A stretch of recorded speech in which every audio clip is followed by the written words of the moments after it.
दोस्तों नमस्कार। आज मैं बात करना चाहता हूँ that build your business to sell it. यानी आप अपने बिजनेस को इस तरह से बिल्ड कीजिए कि आप इसको बेच सकें।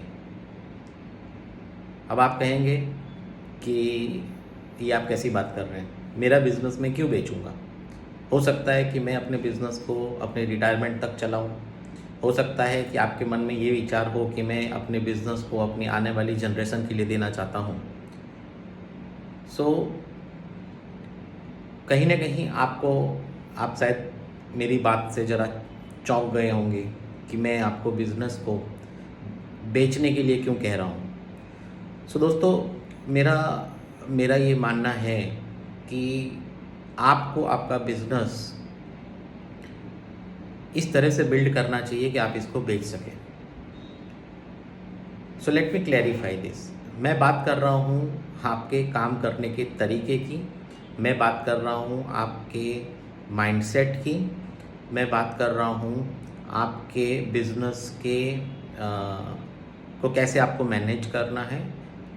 सो अगर आप अपने दिमाग में अगर ये बात बिठा लेते हैं कि आपको ये बिज़नेस बेचना है, तो आप अपने बिज़नेस को किस तरह से मैनेज करेंगे। आप अभी जो कर रहे हैं, what will you do differently to manage your business, जो कि आज आप जिस तरह से मैनेज कर रहे हैं, अगर आपको ये बिज़नेस बेचना है, समझिए कि आने वाले 3 साल या 5 साल में आपको ये बिज़नेस बेचना है, तो आप अपने बिज़नेस को कैसे चेंज करेंगे और आप अपने बिज़नेस में क्या परिवर्तन लाएंगे।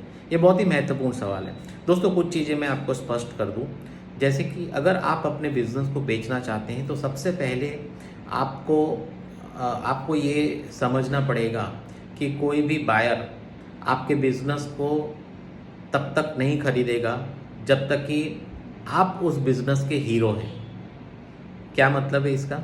यानी अगर उस बिज़नेस में आप ही एक हीरो हैं जिसके ऊपर सारा बिज़नेस चल रहा है, आप ही उस बिज़नेस की मेजर रोल उस बिज़नेस में आप प्ले कर रहे हैं, तो इसको हम कहेंगे कि ये बिज़नेस आपका जो है हीरो डिपेंडेंट बिज़नेस है, आपके ऊपर डिपेंडेंट बिज़नेस है, बिज़नेस ओनर के ऊपर डिपेंडेंट बिज़नेस है। और कोई भी कंपनी या कोई भी बायर इस तरह के बिज़नेस को नहीं खरीदेगा जहाँ पे बिज़नेस किसी एक पर्सन के ऊपर डिपेंडेंट हो। इसके बहुत से रीज़न हो सकते हैं। कल को अगर बिज़नेस ओनर एक्टिव ना रहे तो इस बिज़नेस का क्या हाल होगा हम सब समझ सकते हैं।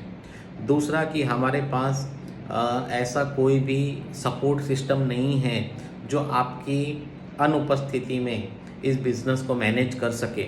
इसका मतलब यह है कि ये बिज़नेस बहुत ही रिस्की है और आपने ऐसा बिज़नेस बनाया है कि बहुत ही रिस्की जोन में वो बिज़नेस चला गया है और कोई भी बायर इस तरह के बिज़नेस को बाय बिल्कुल भी नहीं करेगा। सो अगर आपको आपका बिज़नेस बेचना है तो सबसे पहला चेंज आपको ये लाना पड़ेगा कि आपका जो बिज़नेस है वो आपके अनुपस्थिति में भी सही तरीके से चल सके। इस तरह की सपोर्ट सिस्टम आपको डेवलप करनी पड़ेगी। ये आपका पहला परिवर्तन आपको आपके बिज़नेस के अंदर लाना पड़ेगा। तो ये एक माइंडसेट है।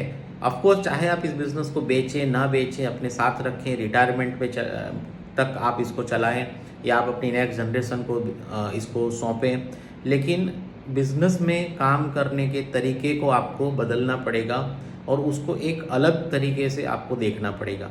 दूसरा, अगर आपका बिज़नेस वाइट एंड ब्लैक का मिक्सचर है, यानी जहाँ पे आपका बहुत सारा बिज़नेस ऐसा है जो ऑन पेपर नहीं हो रहा है, मैं समझ सकता हूँ कि कई बिजनेसमैन को इसमें कई सारे प्रश्न होंगे, लेकिन अगर आप इस बिज़नेस को 100% वाइट में नहीं चला रहे हैं तो कोई भी बिजनेसमैन, कोई भी कंपनी आपके बिज़नेस को नहीं खरीदेगी, कोई भी इन्वेस्टर आप में इन्वेस्ट नहीं करेगा।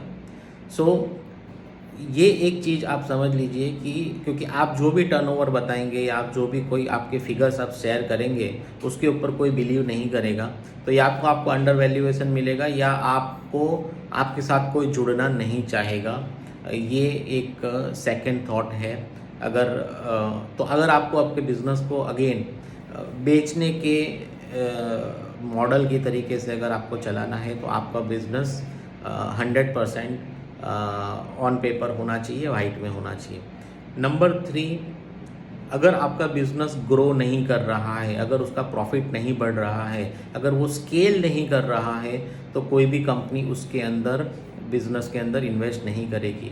यानी आपके बिजनेस अगर एक स्टैग्नेंट लेवल पे है और आप उससे हैप्पी हैं, तो हो सकता है कि आप खुश हैं, लेकिन अगर आप इस बिज़नेस को लेके मार्केट में जाते हैं और अगर आप इसको बेचना चाहते हैं, तो कोई भी व्यक्ति इस बिज़नेस को नहीं खरीदेगा, क्योंकि ये बिज़नेस में स्केलेबिलिटी की पोजीशन नहीं है, उसमें पोटेंशियल नहीं है, क्योंकि आप इस बिज़नेस को एक स्टेगनेंट लेवल पे लेके चल रहे हैं।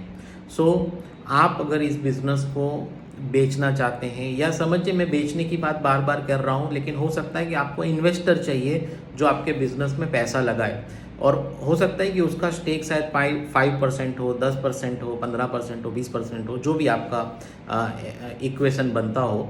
लेकिन बेचने का मतलब ये नहीं कि आप 100% उस बिज़नेस से बाहर निकल जाएं, लेकिन अगर आपको उस बिज़नेस के अंदर कुछ भी इनपुट चाहिए as an investor, as an stakeholder, तो ये सारी चीज़ें हैं कि जहाँ पे वो बिज़नेस में अगर ग्रो नहीं कर रहा है, उसमें पोटेंशियल नहीं है, या उसमें पोटेंशियल है लेकिन आप उसको एनकेस नहीं कर रहे हैं, और इंडस्ट्री जिस स्पीड से आगे बढ़ रही है, आपका बिज़नेस उस स्पीड से आगे नहीं बढ़ रहा है, तो भी इन्वेस्टर आपके बिज़नेस में ज़्यादा रुचि नहीं लेंगे।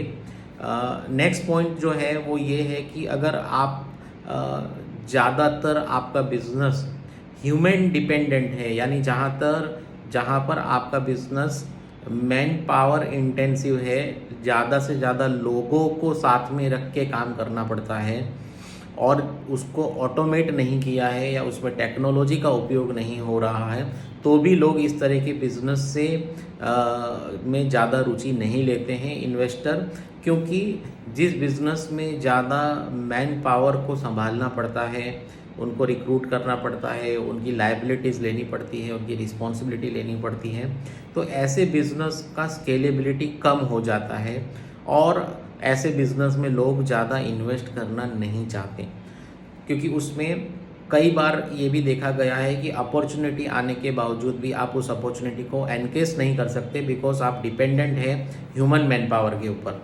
सो आप जब एक सोच बदलेंगे अपने दिमाग में एक चीज़ डालेंगे कि इस बिज़नेस को भले आप बेचे ना बेचे, आप इन्वेस्टर लाए ना लाए, लेकिन एक सोच ऐसी रखें कि मैं अपने बिज़नेस को उस मोड से ऑपरेट करूँगा कि जहाँ पे कल को उठ के मुझे इससे निकलना है, तो बहुत सारे इन्वेस्टर आपको मिल जाएं। तो जब आप ये सोच बदल के अपने बिज़नेस को चलाएंगे, तो भले आप इसको सेल ना करें, लेकिन इसके बावजूद भी आपके बिज़नेस में एक मैं कहूँगा कि it will be like a मस्का बिज़नेस, ईजी, फन, लुक्रेटिव। तो आपका जो बिज़नेस होना चाहिए वो मस्का बिज़नेस होना चाहिए, यानी ना आपको उससे स्ट्रेस आए, ना वो आपके लिए पेनफुल हो, ना वो आपके लिए बहुत ज़्यादा आपको हार्डवर्क उसमें करना पड़े, लेकिन एक मस्के की तरह आपका बिज़नेस चले। अगर आप अपने माइंडसेट को चेंज करेंगे और अगर आप अपने बिज़नेस को एक अलग नज़रिए से देखेंगे, इज़ अ डिफरेंट प्रॉस्पेक्टिव, अगर आप इसको देखेंगे और समझने की ट्राई करेंगे कि मुझे अपने बिज़नेस में एक इन्वेस्टर लाना है, तो आपका काम करने का तरीका बदल जाएगा, और मेरे हिसाब से ये एक बहुत अच्छा मूव होगा आपके लिए, आपके बिज़नेस को ग्रो करने के लिए। So thank you so much. आप हमारे साथ जुड़ सकते हैं, कोई भी प्रश्न है आपका आप मुझसे पूछ सकते हैं। मेरा नाम सोहिल पिरानी है, और आपको कोई भी प्रश्न है आपके बिज़नेस से रिलेटेड, तो आप अवश्य मेरे साथ कनेक्ट कर सकते हैं मेरे व्हाट्सएप नंबर पे और मुझे पूछ सकते हैं। Thank you so much.